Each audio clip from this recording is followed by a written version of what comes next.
بسم اللہ الرحمن الرحیم۔ میں ناصر محمود گجر، مرکزی کنوینر آل پاکستان گجر ایسوسی ایشن۔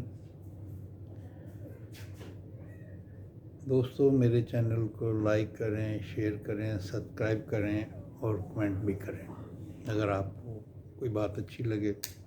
اگر نیگیٹو کرنا چاہیں تب بھی آپ آزاد ہیں، کر سکتے ہیں، کسی پہ قدغن تو نہیں ہے، ہر آدمی کی سوچ اپنی انفرادی ہے۔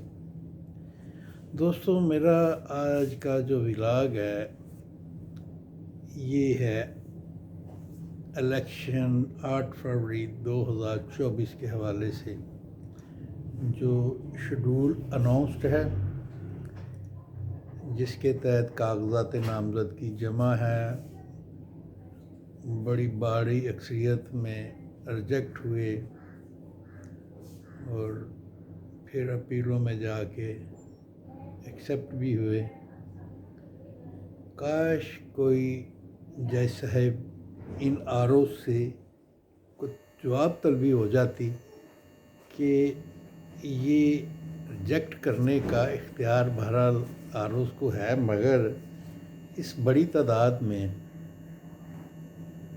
جن پہ کوئی عذر نہیں ہے ان کے بھی ریجیکٹ، اور دیکھیں جن کو اعلیٰ عدلیہ سپریم کورٹ آف پاکستان کے 5 ججز پر مشتمل بینچ نے جن کو نااہل کیا ہے، ان کو لائف پوری زندگی وہ الیکشن نہیں لڑ سکتے، ان کے اس فیصلہ ہونے سے پہلے ہی ان کے کاغذات نامزدگی مسترد نہیں ہوئے، ان کو ایکسیپٹ کیا۔ یہ اتنا بڑا دورہ معیار موجودہ رجیم کا ہے کہ جس کی جتنی بھی مذمت کی جائے وہ کم ہے۔ تو بات ہو رہی تھی الیکشن کے حوالے سے۔ کل پاکستان کی سینٹ نے ایک قرارداد پاس کی آنن فانن، جس پہ ادھر قرارداد آئی اور ادھر 10-12 ممبر نے، 100 کا ہاؤس ہے۔ اول تو وہاں بیٹھا کوئی ممبر اس پہ اعتراض کر دیتا کہ یہ تو کورم ہی پورا نہیں ہے، تو یہ کیسا آپ اجلاس کر رہے ہیں؟ مگر کیونکہ نیتوں کا دارومدار عملوں پہ ہوتا ہے، تو جو بیٹھے بھی تھے وہ بھی اسی نیت سے تھے جنہوں نے کو تھوڑی بہت مخالفت کی کہ الیکشن ملتوی ہو جائیں۔ یہ سننے میں آ رہا ہے کہ کہیں سے کوئی پروانہ آیا کہ جی فوری طور پہ یہ ایک قرارداد پاس کی جائے۔ قرارداد پاس ہو گئی، مگر مذاق ہوا ملکی قوانین کے ساتھ کہ سینٹ تو وہ الیکٹڈ تو ہم اسے نہیں کہہ سکتے، وہ تو ڈائریکٹ الیکشن میں تو آتے نہیں ہیں۔ تو پھر اس میں سے جو 12 ممبرز نے اس بل کو، اس قرارداد کو پاس کیا، وہ بھی ایک مخصوص سیٹ اپ کے لوگ تھے۔ اس میں باقی جو پولیٹیکل پارٹیاں بڑے پلیئر تھے ان میں سے کوئی بھی وہاں اس انداز میں موجود ہی نہیں تھا۔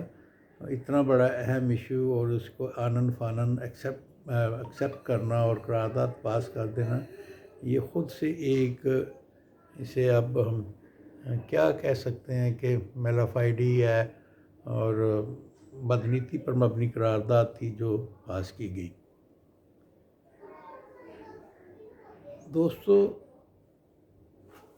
سب کو پتہ ہے کہ ملک گمبھیر صورتحال میں ہے۔ سب کو یہ بھی پتہ ہے کہ اس صورتحال میں نکلنے کا ایک ہی راستہ ہے کہ فیئر اینڈ فری الیکشن کروا دیے جائیں۔ اب جن لوگوں نے چلتی حکومت کو نکالا وہ پھنس چکے ہیں کہ عوام تو اس کے ساتھ ہے۔ 200 کیسز بنانے کے باوجود عوام کی ہمدردیاں اس کے ساتھ کم نہیں ہوئی، بڑی ہیں۔ اور پورے ملک میں ماسز کی اگر چاروں صوبوں کے ہر سیٹ پہ اگر کسی پولیٹیکل پارٹی کے پاس کینڈیڈیٹ ہیں تو وہ سوائے پی ٹی آئی کسی کے پاس نہیں ہیں۔ میں سندھ سے شروع ہو جاؤں، کراچی ایم کیو ایم، صرف کراچی حیدرآباد، پیپلز پارٹی کراچی کے حد تک تو اس کے پاس کینڈیڈیٹ نہیں ہے۔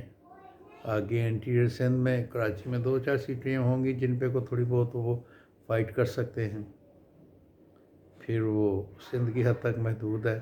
آگے پنجاب میں اس کے پاس کینڈیڈیٹ جو ہیں اور جو پیپلز پارٹی کا پنجاب میں سیاسی رول کسی بھی وجہ سے محدود کیا گیا ہے، مگر پیپلز پارٹی نے بھی پنجاب میں وہ پرفارمنس ابھی تک پولیٹیکلی نہیں دی کہ وہ یہاں کسی حلقے میں میجر ڈینٹ ڈال سکے۔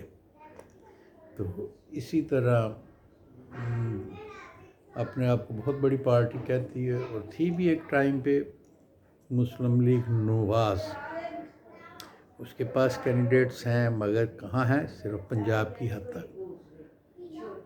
2-4 سیٹیں بلوچستان میں کینڈیڈیٹ دیے ہیں اور کچھ سیٹوں پہ وہاں صوبائی پہ بھی اس نے کینڈیڈیٹ دیے ہیں کچھ۔ اسی طرح کے پی کے ہزارہ بیلٹ میں کینڈیڈیٹ ہیں، مالاکنڈ میں 2-3-4 کینڈیڈیٹ ہیں، وہ بھی کسی خاص پرسنالٹی کی وجہ سے جتنے کی پوزیشن میں تو مالاکنڈ میں بھی نون نہیں ہے، اور باقی اوورال کے پی کے میں بھی اس کے کوئی حالات اتنے اچھے نہیں ہیں۔ ہزارہ بیلٹ جہاں پہ وہ کسی دور میں مضبوط تھی وہاں بھی نہیں ہے۔ تو اگر پورے ملک میں کسی کے پاس کینڈیڈیٹ ہیں تو وہ پی ٹی آئی کے پاس ہیں، اور